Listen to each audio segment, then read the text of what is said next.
Welcome back my gamers to Top 10 Gaming. I'm Johnny Rogers, and for today's video we will be wishing upon a shooting star for all of the best video games that unfortunately we may never actually see a sequel to. Did that make sense? Whatever. If you happen to be new here, we put up daily content on all things gaming, so if you're down with that, then tap subscribe to never miss another video. Plus, leave us a comment down below with what your favorite video game sequel is, and while you ponder that, let's hop right into our list of the top 10 video game sequels we'll never see.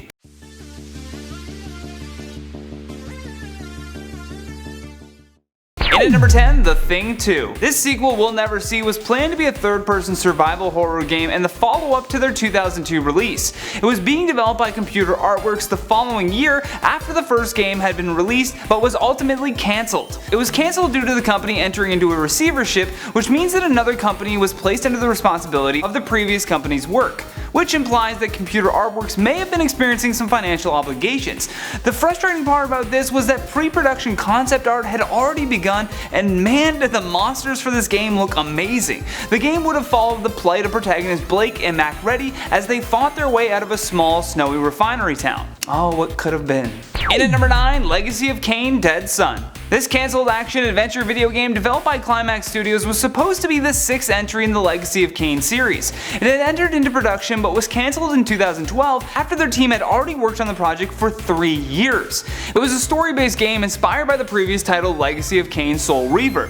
It was an open world combined with cinematic and violent combat. The company kept the cancellation private from the public as well, which really attracted criticism from the video game press. Austin Wood from Cheat Code Central wrote about the game's cancellation, saying it came as a letdown to many. Yes, it did. In at number 8, Timesplitters 4. This tentative title for the next sequel in the Timesplitters series was originally announced in an article for the official PlayStation magazine. Come June of 2007, they even said that Timesplitters 4 would be a PlayStation 3 exclusive. Only one character had been confirmed for the game during all of these press coverage articles, but apparently a lot of other concept art pieces had already been finished but never officially confirmed. Unfortunately though, the game was delayed because Free Radical Development had gone into administration. They were soon bought out by Crytek, but the hope for this game being released by that point was already long gone. In at number 7, Fez 2. No, not that Fez. At the end of June of 2013, Fez 2 was announced at the Horizon Indie Game press conference during the annual Electronic Entertainment Expo. It was a unique concept. It was a puzzle platform video game developed by Polytron Corporation and published by Trapdoor. The game was often referred to as an underdog darling of the indie game scene, and Polytron founder Phil Fish even gained some celebrity status from it. Although that turned out to be more of a curse than a blessing. When Phil started engaging in a Twitter argument with video game journalist Marcus Beer, everything around the sequel began to fall apart.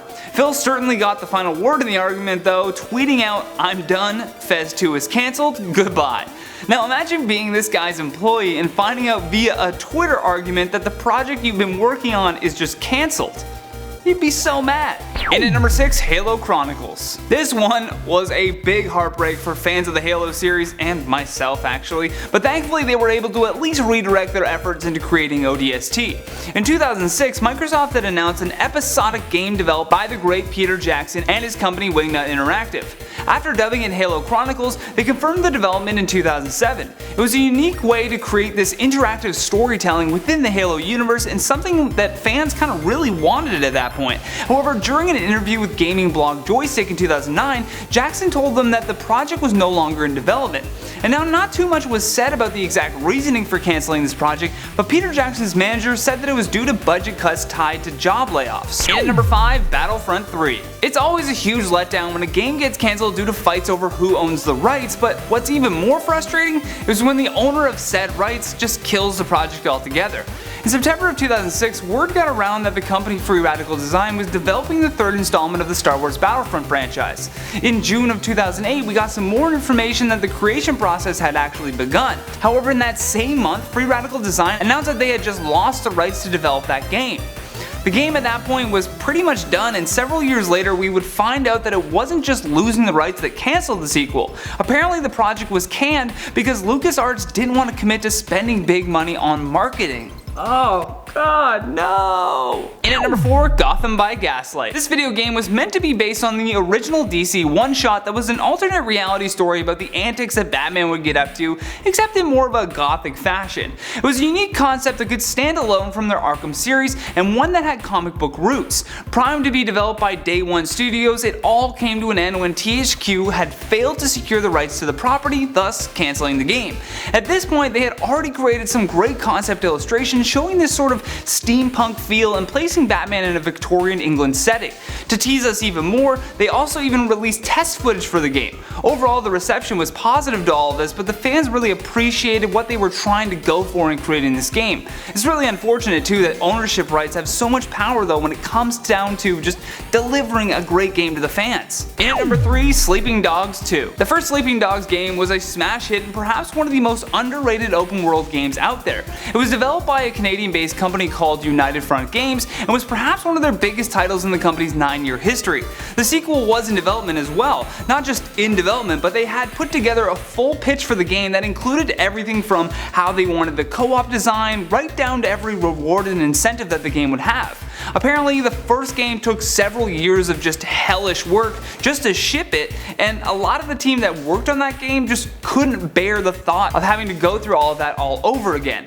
With the loss of some key people, it changed the entire dynamic of the workplace and made the next game virtually impossible. Then come 2016, the company just shut down altogether. And at number 2, Saints Row Money Shot. It's always a strange and sad day when a game as big as the Saints Row series gets a new installment cancelled. The overview of the game was that you were this kind of deadly assassin in this world of Saints Row that hunts down the most elusive of targets. And the unfortunate thing was that this was the second sequel attempt that the company had to cancel. First it was Saints Row Drive-By, and then when THQ announced that they were shutting down their development team in Phoenix, this also meant production on Saints Row Money Shot would also be scrapped. They insisted that the game would not be cancelled and that it would be a free-to-play exclusive for the PlayStation Store, but with THQ shutting down altogether, it just never happened, despite them promising it. But hey, we live in that kind of a world. Last but not least, at our number 1 spot, Silent Hills. Not to be confused with the first Silent Hill, this game was planned to be developed by Kojima Productions for the PS4. It was the 9th installment of the Silent Hill series and had an all-star team behind it. They had both Hideo Kojima and Guillermo del Toro behind it. I mean, man, what an all, how could you lose? And initially they had announced that it was a playable teaser and it had quickly become a critically acclaimed demo. Although come March of 2015, sources had been reporting that due to conflicts with Konami wanting to also complete the Metal Gear Solid 5 game, production had just stopped. Then at a San Francisco Film Society event, director Del Toro told the audience that the project had just been cancelled. Thankfully, we will still get to play as Norman Reedus in the game Death Stranding. Ooh, can't wait to play that. And that has been the top 10 video game sequels we'll never see. Thank you so much for watching. If you enjoyed this video, then show us some love here by tapping that like and subscribe button. Plus, leave us a comment down below with your thoughts on this list. And as always, for more videos like this one, all you gotta do is click that playlist on the screen. From Top 10 Gaming, I'm Johnny Rogers saying until next time, take care.